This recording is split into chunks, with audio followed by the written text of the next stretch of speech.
The door slammed so hard it rattled the cheap wine glasses in my kitchen cabinet, and I watched from the hallway as Sophia stormed out, her heels clicking like gunfire on the tiled floor of our Barcelona flat. "You're suffocating me, Alina. I need space, real space, not this pretend independence you're clinging to," she shouted over her shoulder, her voice cracking like thunder before the rain. In the stunned silence that followed, a soft knock echoed from the wall we shared with the neighbor, and when I opened it, there stood Bianca, suitcase in hand, eyes wide with that awkward mix of sympathy and something sharper, unspoken.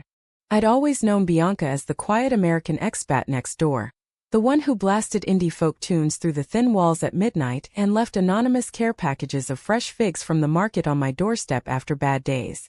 But that night, as the echo of Sophia's departure hung in the air like smoke, Bianca didn't just knock.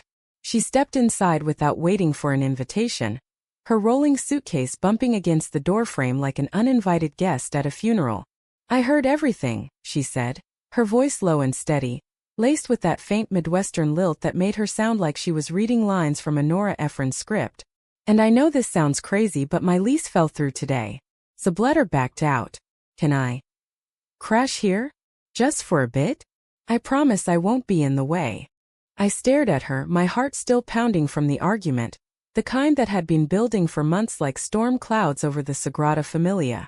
Sophia and I had met 2 years ago at a queer poetry slam in the Gothic Quarter, her with her fiery red hair and unapologetic laugh, me with my half-finished graphic novel sketches and dreams of making it as an illustrator in this city that chewed up artists like stale paella. We'd fallen hard. The way you do in your late 20s when Barcelona's endless summer nights make everything feel eternal. But lately it was all sharp edges. Her late nights at the gallery curating avant-garde shows, my freelance gigs drying up, the unspoken resentment that I wasn't ambitious enough to match her pace. That fight had been the breaking point, accusations flying about jealousy, about me holding her back from some mythical next level. Now, with Sophia's perfume still lingering in the air like a ghost, Bianca's offer felt like a lifeline or a landmine. I was Alina Reyes, 28, raised in a sleepy suburb outside Chicago before fleeing to Spain for the muse, but really just to escape the weight of family expectations, my mom's endless calls about settling down with a nice boy, oblivious to the women who'd always turned my head. Barcelona had been my reinvention, a place where I could be unapologetically queer, sketching murals of fierce femmes on alley walls and sipping vermouth with strangers who became friends overnight. But reinvention was exhausting, and crashing alone in this 2-bedroom flat overlooking the bustling Ramblas suddenly felt like drowning. "Fine," I said, the word tasting like defeat. "But just the couch. And no questions about her." Bianca nodded, her blue eyes softening in that way that made my stomach twist uncomfortably. She was 27, a freelance journalist who'd washed up in Spain after a messy breakup back in Seattle, her short blonde crop and freckled nose giving her the look of a girl who'd backpacked through Europe on a whim and stayed because why not? We'd exchanged pleasantries in the hallway, her complimenting my latest tattoo, a delicate line of wildflowers curling up my forearm, me teasing her about her obsession with Catalan independence podcasts. But we'd never crossed that invisible line into real friendship. Until now. That first night, we ordered falafel from the hole-in-the-wall down the street, the kind with extra tahini that drips everywhere, and sat cross-legged on the living room rug, the TV flickering with some dubbed episode of The Golden Girls because neither of us could muster the energy for anything deeper. "Sophia always hated this show," I muttered, picking at a pita. Bianca laughed, a sound like wind chimes in a breeze off the sea. "Sophia's loss. Rose Nyland is a queer icon." It was the first real smile I'd cracked since the slam of the door, and it lingered warm and unexpected, as we talked about nothing and everything, her stalled novel about lost expats, my sketches of Barcelona's hidden queer history, the way the city's pulse seemed to sync with your heartbeat after a few glasses of cava. By morning the flat didn't feel so empty. Bianca made coffee strong enough to wake the dead, black and bitter like the alleys of El Raval, and left a note on the fridge, "Gone for a walk. Sketch something wild today." I did, pencil strokes capturing the curve of a stranger's jaw in the market, but halfway through, my mind wandered to the way Bianca's laugh lines crinkled when she teased me about my artistic brooding. Guilt gnawed at me like a stray cat. Sophia had only been gone 12 hours, and here I was letting this stranger, this neighbor, fill the void she'd left. Days blurred into a rhythm that felt dangerously natural. Bianca's suitcase stayed unpacked in the corner, a silent testament to her temporary stay. She'd interview locals for her articles in the mornings, her laptop glowing on the balcony as the sun rose over the Mediterranean. While I hunkered down at the kitchen table, inks and watercolors spilling across pages. Afternoons were for wandering. We'd hit the Boqueria market for olives and manchego, or lose hours in the Picasso Museum, her fingers brushing mine accidentally as we pointed out the blue period's melancholy. "See that?" she'd whisper, nodding at a distorted face. "That's how heartbreak looks when you try to hide it." I'd nod, throat tight, because it mirrored the ache I still carried for Sophia. The unanswered texts piling up on my phone like unanswered prayers. One evening, as the cicadas hummed in the hidden gardens of Gracia, Bianca cooked paella from a recipe her abuela had smuggled from Valencia before she moved stateside. We ate on the balcony, the rice steaming under strings of fairy lights I'd hung during better days with Sophia. "Tell me about her," Bianca said softly, swirling her wine. "Not the fight. The good parts." So I did. The way Sophia's hand fit perfectly in mine during pride marches down Paseo de Gracia. Her whispered Spanish lessons that dissolved into kisses under the stars. Bianca listened without interrupting, her eyes reflecting the city lights like shards of glass. When I finished, she reached across the table, squeezing my hand. "You deserve someone who sees all of you, Alina. Not just the sketches, but the mess behind them." The touch lingered too long, electric as a summer storm, and I pulled away, mumbling about needing sleep. But in the dark of my bedroom, walls thin enough to hear her shifting on the couch, sleep evaded me. What was this? Rebound comfort? Or something sharper, like the pull I'd felt watching her unpack that first night? The vulnerability in her posture screaming stay. Barcelona had a way of blurring lines, its narrow streets forcing intimacy, its fiestas demanding abandon. But I wasn't ready to name it, not when Sophia's shadow still loomed. A week in, the first crack appeared. My phone buzzed during a rare quiet afternoon. "Sophia, we need to talk." "Meet at our spot?" Our spot, the hidden bench in Park de la Ciudadela, where we'd carved our initials into the wood like lovesick teens. I went, heart hammering, Bianca waving me off with a casual, "Tell her hi from the squatter." The park was alive with joggers and picnickers, the lake glittering under the afternoon sun. Sophia waited, looking smaller somehow, her red hair tied back, eyes puffy. "I miss you," she said without preamble, pulling me into a hug that smelled of her lavender soap. "That fight. I was scared.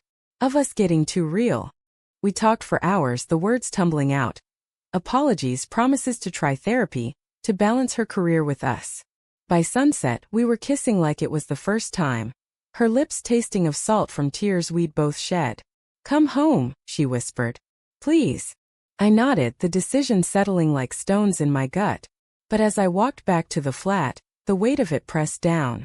Bianca was there, chopping vegetables for dinner, humming an old Joan Baez tune. "How'd it go?" she asked, knife pausing midair.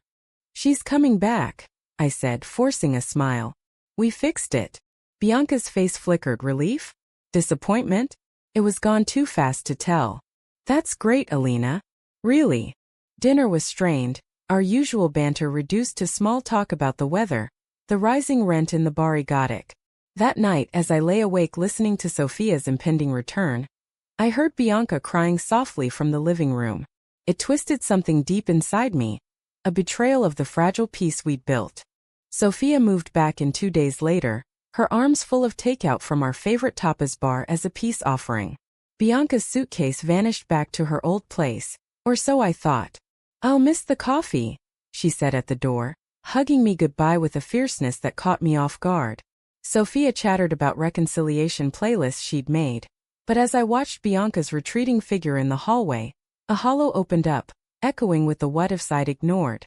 For a while, things with Sophia bloomed anew. We attended a drag brunch in Poblacic, laughing until our sides ached. She surprised me with a weekend in Sitges, the beach town's rainbow flags fluttering like promises. But cracks lingered, her late nights resumed, my sketches grew darker, infused with blues and grays I couldn't shake. And Bianca. She was a ghost in the periphery. We'd bump into her at the laundry down the street, exchanging polite waves, But her eyes held a distance now, a wariness that stung. Then came the betrayal, sharp as a switchblade in the ribs. It was a humid August night, the kind where the air clings like regret. Sophia had a gallery opening in Madrid, a 2-day trip she'd begged me to join, but deadlines kept me chained to the flat. "I'll text you every hour," she promised, kissing my forehead before dashing for the train. Alone again, I texted Bianca on impulse. "Falafel run? For old times." Her reply was instant. "On my way." We ended up on the balcony, the city sprawl twinkling below like a lover's scattered jewels. 2 beers in, the conversation turned confessional. "I lied about my lease," she admitted, staring at her bottle. "It didn't fall through. I just wanted to be close. After hearing you two fight so many times through the wall, I thought maybe you needed an out. Or a friend. Or..." She trailed off, cheeks flushing. My pulse thundered. "Bianca, Before I could finish, my phone lit up with a photo from Sophia. Her at the opening, arms slung around a tall brunette curator, their heads thrown back in laughter. The caption, "Making connections." It was innocent, probably networking her world. But in that moment, with Bianca's vulnerability hanging between us, it felt like a slap. I set the phone down, turning to her. "What if I say I feel it too? This pull?" Her kiss was tentative at first, a question in the press of lips, tasting of hops and hesitation. Then it deepened, hands finding waists, the world narrowing to the heat of skin and the distant hum of scooters below. We didn't go further, boundaries held firm. But it was enough to shatter the fragile rebuild with Sophia. Guilt crashed over me like a wave at Barceloneta, cold and unrelenting. The next morning Sophia returned glowing, regaling me with stories of the trip. I listened, nodding, but my mind replayed the balcony in loops. That afternoon, as she napped off the train lag, I slipped out for groceries and found myself at Bianca's door. "We can't," I said, the words a lie even as I spoke them. She pulled me inside anyway, and we talked, not about the kiss but about fears, her terror of being the other woman after her ex's serial cheating, my dread of repeating the cycle with Sophia, of love turning stagnant like forgotten sangria. But secrets fester in small spaces. A week later, disaster struck. Sophia, rifling through my sketchbook for inspiration, found a half-finished drawing. Bianca's profile, captured in soft charcoals, her eyes alight with that unspoken longing. "Who's this?" she demanded, voice ice. I froze, lies tangling on my tongue. "Just a neighbor." But Sophia's face crumpled, recognition dawning. "The girl next door? The one who crashed here? Alina, what the hell?"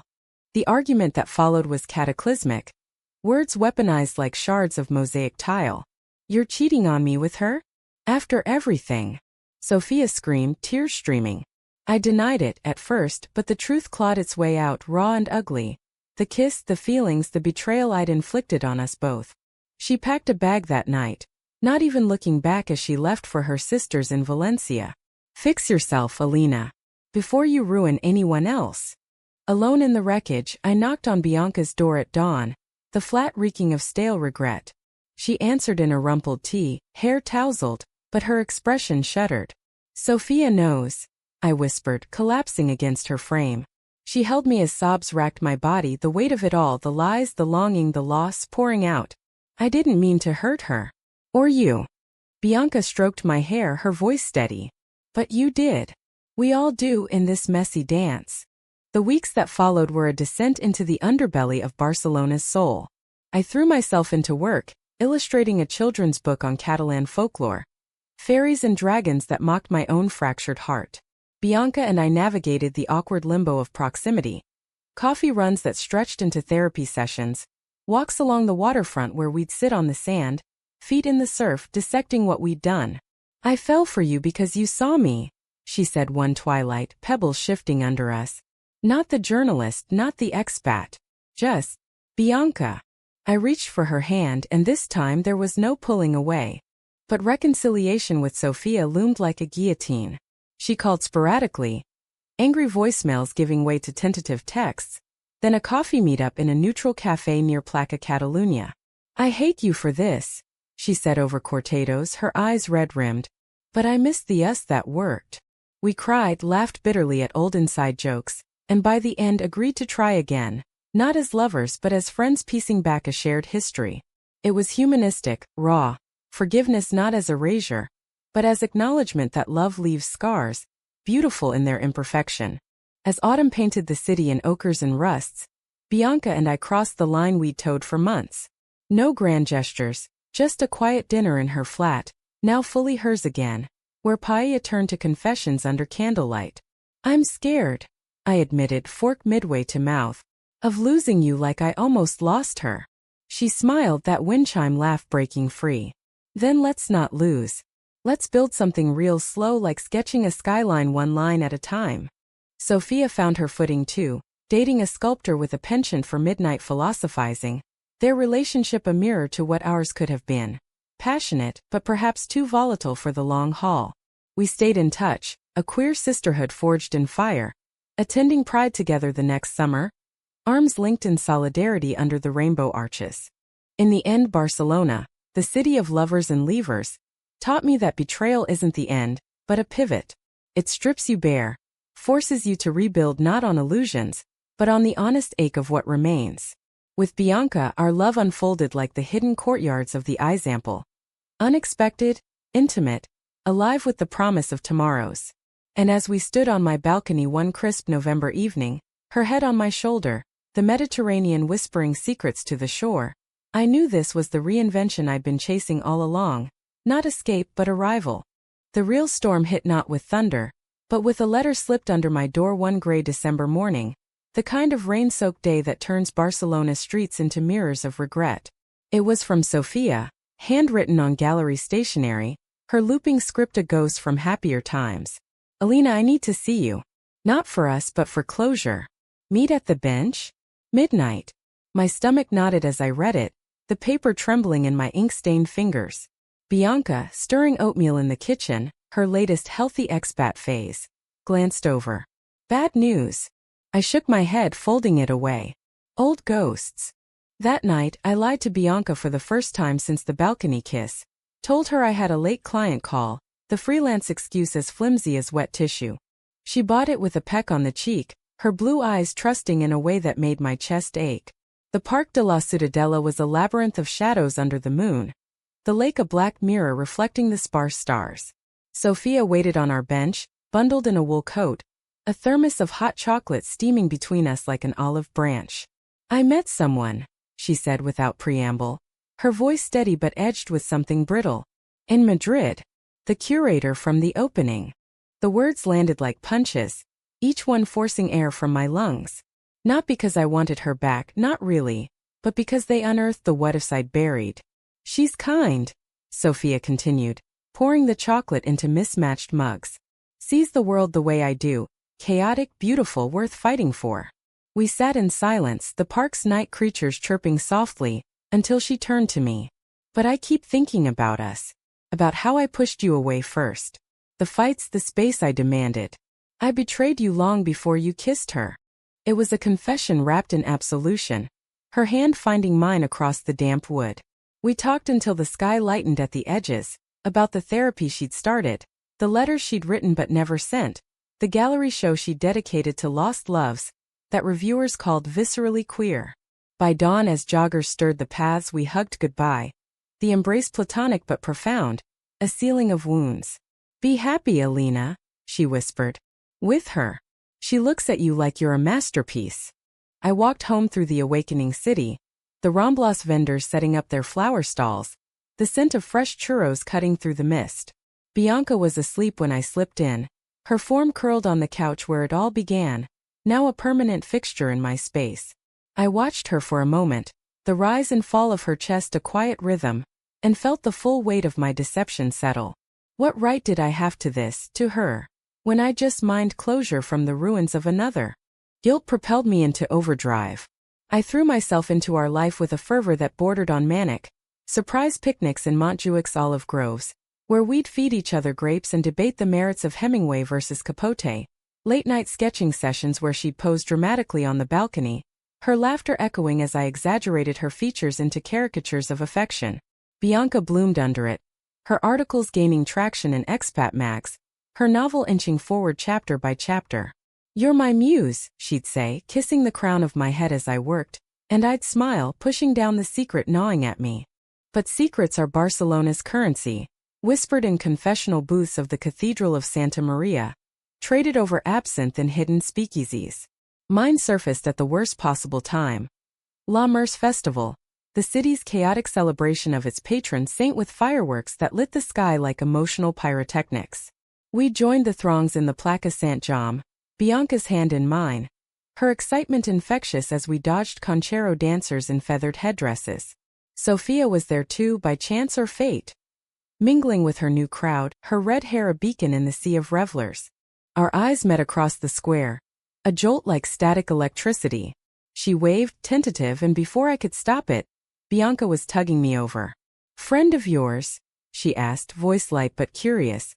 Introductions were awkward. Small talk about the fireworks, the crush of bodies, but Sophia's gaze lingered on Bianca, appraising, then on me, knowing.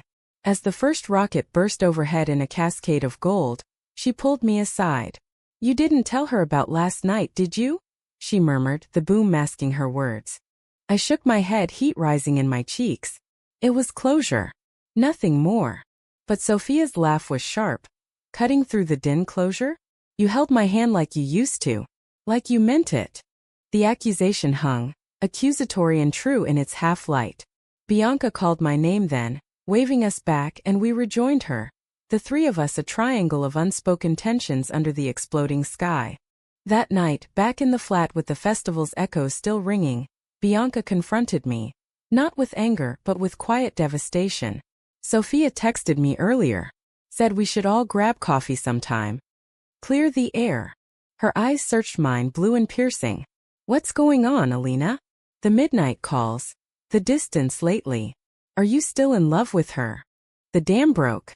I spilled it all, the letter, the bench, the hot chocolate confessions, the hug that lingered too long in memory if not in fact. Bianca listened, arms crossed, her face a mask of controlled hurt. "You went to her for closure without telling me? After everything we've built?"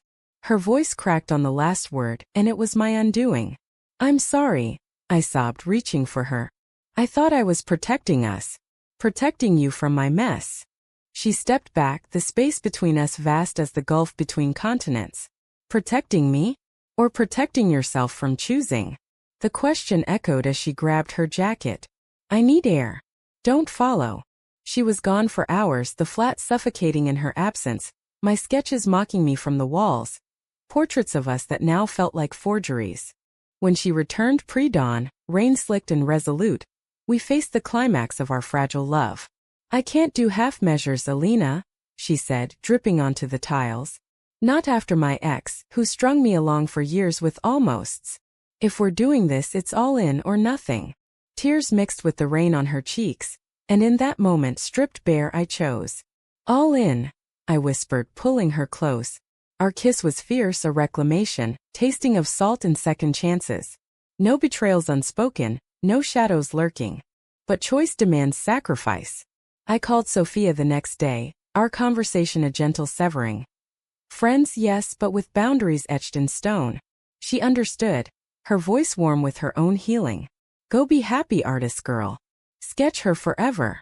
And I did, pages filled with Bianca's quiet strengths, her freckles like constellations, her laugh lines mapping joy. Winter deepened, Barcelona's Christmas lights twinkling like hesitant stars, and our love settled into something profound, humanistic in its imperfections. We volunteered at a queer youth center in the Raval, teaching art workshops to kids navigating their own hidden longings, Bianca's stories inspiring tales of resilience. One evening, as snow rare and magical dusted the city, we danced in the living room to "I've Got You Under My Skin," her head on my shoulder, whispering dreams of a shared studio in the hills of Montserrat. Yet drama lingered, a undercurrent in our American expat bubble.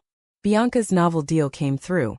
A small press in New York clamoring for her tales of transatlantic hearts, but it meant a promotional tour stateside, 6 months of separation looming like a guillotine. What if distance breaks us? I fretted one night, tangled in sheets that smelled of her. She traced my wildflower tattoo, eyes fierce. Then we fight for it. Like we fought for this. The airport farewell was a tear-streaked tableau. Her boarding pass crumpled in my fist, promises exchanged over coffee at Terminal 1. "Write me every day," she said, kissing me deeply, uncaring of the stares. "Sketch the spaces I'll fill when I return." Months stretched, filled with video calls crackling across oceans, my illustrations for her book covers winging their way via email.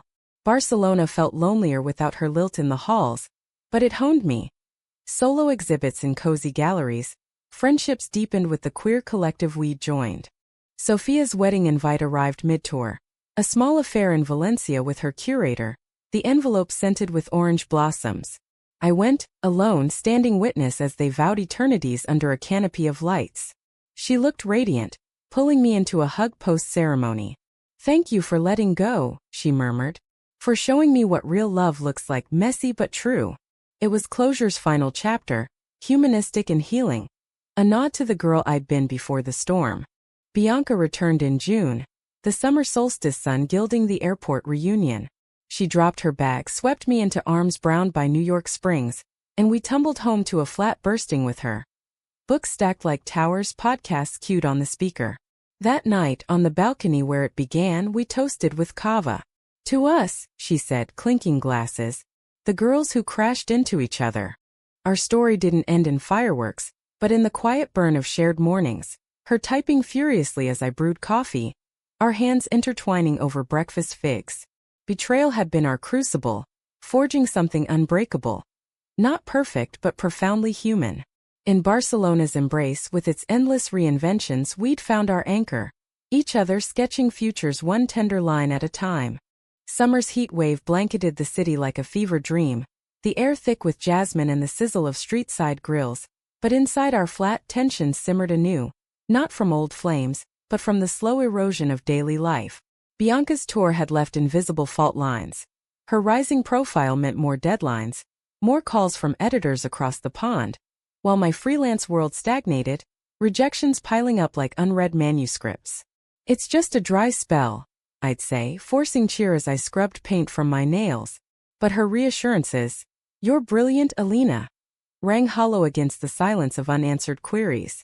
The conflict crested one sweltering afternoon in July, the kind where the siesta feels mandatory but sleep evades like a teasing lover.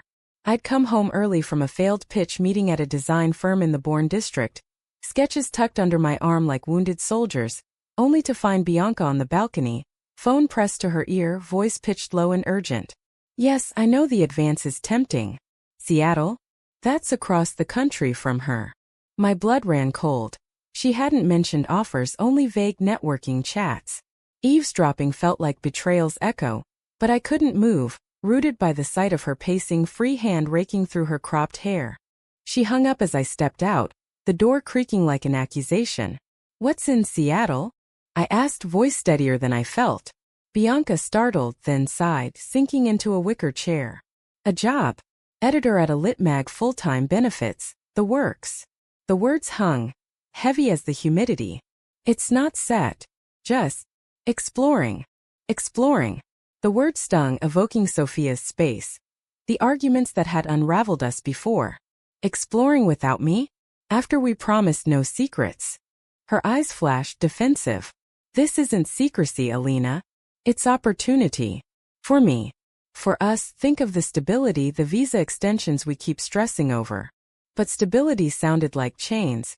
Her ambition a mirror to Sophia's that I'd once resented.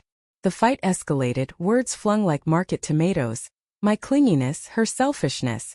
The unspoken fear that success would pull her away as it had others. "You think I want to leave?" she shouted, standing so close I could see the pulse in her throat. "I want this, us, but I can't shrink myself to fit your insecurities."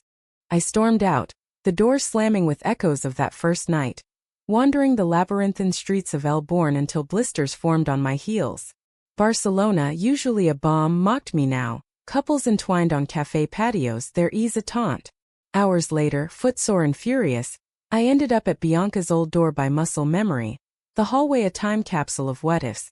A neighbor, new oblivious, answered my knock and the finality hit like a gut punch. She'd sublet it months ago, our history erased. Reconciliation came not in grand gestures, but in the raw vulnerability of exhaustion. I returned at midnight, key turning softly in the lock, to find Bianca curled on the couch, tear-streaked journal open on her lap, pages filled with letters to me, unsent pleas for understanding. I turned it down, she whispered as I knelt beside her, our foreheads touching. The job. Because without you, what's the point of any of it? We cried then, the dam of fears bursting.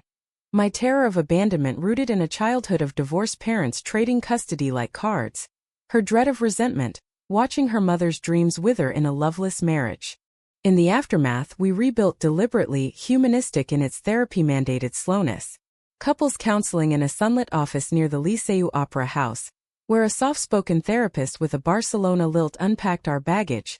Hers the nomad's itch, mine the artist's fear of fading. We set rituals. Weekly no-work dates at the beach, burying toes in the sand while sharing one truth and one dream. Collaborative projects, like illustrating her short stories with whimsical line art that captured their emotional cores. Autumn brought renewal, the city shedding summer's skin for cooler breezes off the sea. Sophia reached out sporadically. Updates on her life with the curator. Now a cozy flat in Gracia filled with abstract sculptures and weekend hikes in the Pyrenees. We're good, she'd text, attaching photos of their latest adventure. You too. I'd send back snapshots of Bianca and me at a poetry slam, her reading aloud from her novel, my pride swelling like the audience's applause. Our shared history had evolved into a quiet alliance, a reminder that love's forms are manifold, romantic, platonic, the enduring thread of chosen family. The true climax unfolded not in conflict, but in creation. Bianca's book launch at an indie bookstore in the Gothic Quarter, a cozy warren of shelves groaning under tomes of forgotten tales. I'd designed the cover, a stylized map of Barcelona's queer underbelly, winding streets leading to hidden hearts, and the event drew a crowd of expats, locals, and wide-eyed fans. As she read from the stage, voice steady and alive, her eyes found mine in the front row. A silent "This is us." Post-reading, amid signings and cava toasts, she pulled me into a shadowed alcove. "Marry me," she murmured, a simple silver band glinting in her palm. Nothing flashy, just etched with wildflowers matching my tattoo. Tears blurred the words, but my yes was fervent, sealing with a kiss that tasted of ink and forever. No kneeling in the rain, no sweeping declarations, just two women battle-scarred and beautiful, choosing each other amid the city's hum. The engagement news rippled outward. Sophia's delighted voicemail, my mom's eventual acceptance over a transatlantic call. As long as she makes you happy, Mija.